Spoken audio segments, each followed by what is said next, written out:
Le vent soufflait fort sur la base navale ce matin-là, portant l'odeur de l'embrun et la fierté des familles réunies pour célébrer la remise des diplômes des nouveaux marins.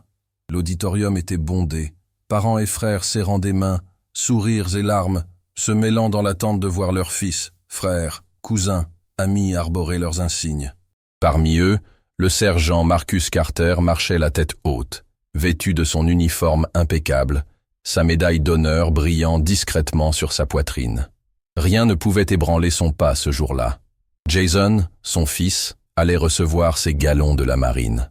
Marcus avait toujours rêvé de cet instant. Il avait rêvé de poser une main ferme sur l'épaule du garçon, de croiser le regard de celui qui a triomphé de bataille et de recevoir la reconnaissance de celui qui comprend la valeur du sacrifice.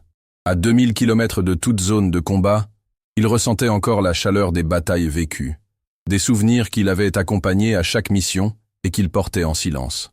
Mais à l'instant où il entra dans l'auditorium, Marcus perçut quelque chose dans l'air, un malaise, un murmure qui ne correspondait pas à la célébration qu'il s'attendait à trouver.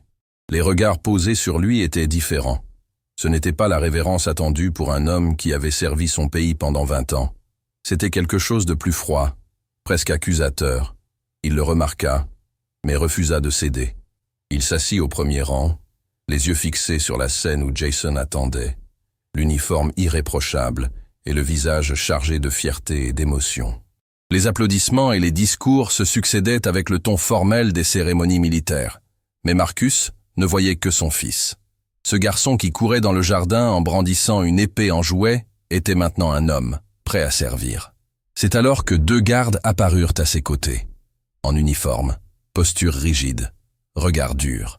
L'un d'eux se pencha pour murmurer, mais les mots frappèrent comme un coup. « Monsieur, nous devons vous demander de quitter les lieux immédiatement. » Marcus sentit le monde se figer. Il tourna lentement le visage, cherchant à comprendre la raison de cet ordre absurde. Son cœur battait lourdement, mais il garda un ton calme. « Désolé, soldat, mais il doit y avoir une erreur. » Le second garde, plus jeune, prit une profonde inspiration, évitant le regard de Marcus. « Ordre supérieur, monsieur. » Le murmure autour d'eux commença à enfler. Les visages se tournèrent, les yeux s'écarquillèrent. Jason, sur la scène, remarqua le mouvement et croisa le regard de Marcus. Le jeune homme blêmit. Sa main trembla légèrement. Marcus savait qu'il ne pouvait pas simplement céder. « Je ne vais nulle part, soldat, » dit-il fermement, avec le calme que des années de service lui avaient appris. Le premier garde s'avança d'un pas, posant la main sur le bras de Marcus. « Monsieur, nous ne voulons pas de problème. Coopérez, s'il vous plaît. » Le contact fut léger, mais pour Marcus, ce fut comme si une porte se refermait. Il ne haussa pas la voix, ne perdit pas son sang-froid. « Si vous me touchez encore, vous le regretterez, soldat. » La foule soupira collectivement. Un silence pesant s'abattit sur l'auditorium. Puis, comme si le vent avait soufflé sur un champ de mine, 4 silhouettes se levèrent au fond de la salle. Vêtues de vêtements civils, elles avaient une posture, un regard qui ne laissait aucun doute. Des Navy Seals. Des frères d'armes de Marcus. Le plus grand d'entre eux fit 2 pas en avant, sa voix basse mais empreinte d'autorité. « Mesdames et messieurs, excusez-nous. Il semble y avoir un malentendu ici. » Les gardes hésitèrent. Le premier porta la main à sa radio, cherchant des renforts, mais le SEAL leva la main dans un geste calme. « Pas besoin de renforts. Cet homme est le sergent Marcus Carter. Il a servi ce pays pendant 20 ans. Savez-vous combien de missions il a accomplies ? Plus que vous 2 réunis n'en rêverez jamais. » Les gardes échangèrent un regard, mal à l'aise. Le SEAL fit un pas de plus et, d'une voix toujours ferme, ajouta « Si vous voulez vraiment poursuivre, il faudra me faire sortir aussi. » Et lui, il pointa le 2e SEAL. Et lui, il pointa le 3e. Et lui, il pointa le 4e. Le silence était si dense qu'on pouvait entendre la respiration contenue du public. Jason descendit de la scène d'un mouvement rapide, son uniforme impeccable vibrant de tension. « C'est mon père, » dit Jason, la voix pleine de défi. « Et personne ne le fera sortir d'ici. » Le premier garde regarda le second. Leurs mains tremblaient. Toute la base semblait suspendue à cette scène. Puis, du fond de l'auditorium, surgit le commandant de la base. Son expression était sévère, marquée par des années de commandement. Il marcha jusqu'à Marcus et s'arrêta face à lui. Pendant 1 seconde, le monde sembla s'arrêter. Le commandant leva la main dans un salut formel. « Sergent Carter, au nom de la marine des États-Unis, je vous présente mes excuses.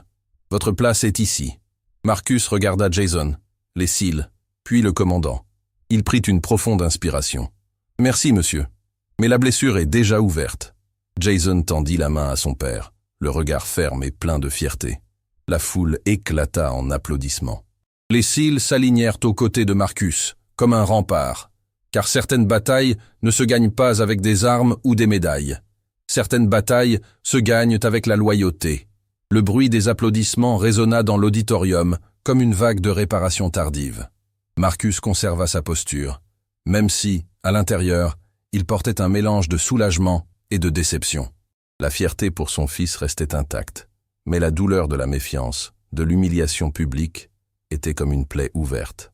Jason, à ses côtés, serrait fort la main de son père, comme s'il voulait transmettre tout ce qu'il ressentait dans cette étreinte. « Papa, je suis tellement désolé, » dit Jason, la voix brisée. « Ça n'aurait jamais dû arriver. » Marcus releva le menton, fixant son fils dans les yeux. « Fils, le monde va te mettre à l'épreuve tous les jours. Il voudra savoir si tu es digne d'être ici, de porter cet uniforme. Aujourd'hui, c'était mon épreuve. » Il inspira profondément, retenant son émotion. « Mais c'est toi qui porteras ce fardeau maintenant. » Jason baissa les yeux un instant, puis releva la tête avec une détermination qui rappelait son père dans ses jours de soldat. « Je suis prêt, papa. Je vais honorer ton nom. » Le commandant, toujours à côté de Marcus, s'éclaircit la gorge, le visage empreint de respect et d'un poids que seuls les leaders connaissent. « Sergent Carter, si je puis me permettre, sachez que cette base ne tolère pas l'injustice. Les ordres donnés à ses gardes ne reflètent pas l'opinion de tous. » Marcus prit une profonde inspiration. « Je comprends, monsieur. Mais aujourd'hui, j'ai vu ce que nous devons encore changer. Ce n'est pas seulement à propos de moi, c'est à propos de nous tous. » Le commandant acquiesça. « Je suis d'accord, et je vous assure que nous enquêterons là-dessus. Aucun homme ou femme ayant porté cet uniforme ne devrait être traité avec moins d'honneur que ce qu'il mérite. » Le public restait attentif, les regards désormais empreints de honte ou de solidarité.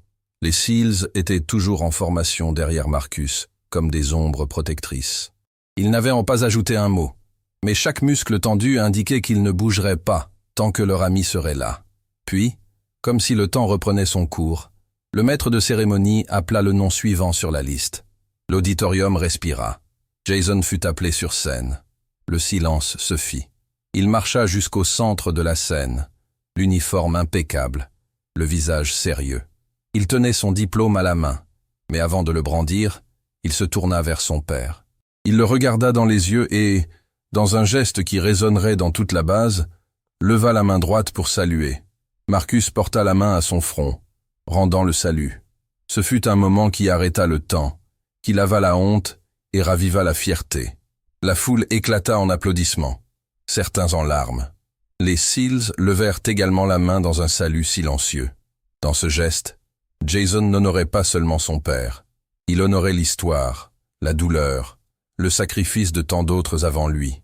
Il était le fils d'un marin, mais aussi un homme qui comprenait le prix de l'uniforme. Le maître de cérémonie déglutit et, d'une voix tremblante, poursuivit la liste. Mais plus personne ne prêtait attention au nom. Les regards étaient tournés vers Marcus et Jason, vers leur force et leur dignité. Lorsque la cérémonie prit fin, le commandant s'approcha à nouveau de Marcus, lui tendant la main. « Sergent, j'espère que vous accepterez mes excuses. Et sachez que nous aurons une discussion sérieuse sur ce qui s'est passé ici. » Marcus serra la main du commandant. « Merci, monsieur. Le respect ne se réclame pas, il se gagne. » Les SEALs l'entourèrent immédiatement après, épaules larges, regard ferme. Le plus grand d'entre eux, un homme à la barbe clairsemée et au regard d'aigle, s'approcha. « Marcus, tu sais qu'on est là, toujours. » Marcus sourit, mais ce sourire n'était pas de soulagement. C'était celui de quelqu'un qui sait que, pour certains, la bataille ne s'arrête jamais. « Je sais, frère. Merci. » Jason descendit de la scène, son diplôme à la main, et courut enlacer son père. L'étreinte fut longue, forte, comme s'il voulait recoudre les blessures laissées par les mots de ce matin-là.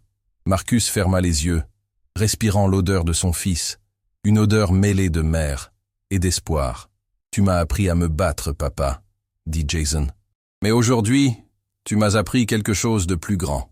Se battre pour ceux qu'on aime. Marcus déglutit, ressentant le poids de chaque cicatrice, de chaque nuit mal dormie, de chaque larme retenue en silence. Et je continuerai à t'apprendre, fils, parce qu'on ne choisit pas les batailles, mais on choisit comment les mener. La foule commençait à se disperser, mais il y avait encore des regards curieux, des voix murmurant des commentaires. Certains le regardaient encore avec méfiance, mais d'autres le fixaient désormais avec respect, comme s'il s'était éveillé à une réalité qu'il ne voulait pas voir auparavant. « Papa, on rentre à la maison ?» demanda Jason, la voix ferme. Marcus inspira profondément, regardant les Seals, le commandant, la base qui avait si souvent été son refuge et aussi son terrain d'épreuve. « Allons-y, fils, nous avons encore beaucoup à construire. » Et ensemble, ils quittèrent l'auditorium, la tête haute, prêts à écrire un nouveau chapitre, car pour des hommes comme Marcus, chaque jour est une mission.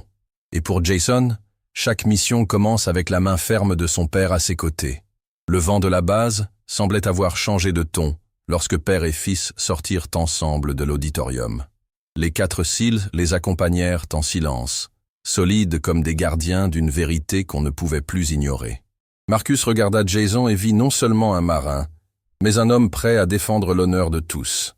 Jason, de son côté, regarda son père et vit le guerrier qui avait toujours été là. Car certaines batailles ne s'achèvent pas par des applaudissements. Elles se prolongent dans les cœurs qui savent ce que signifie se battre. Et ensemble, Marcus et Jason avancèrent, prêts à affronter le monde.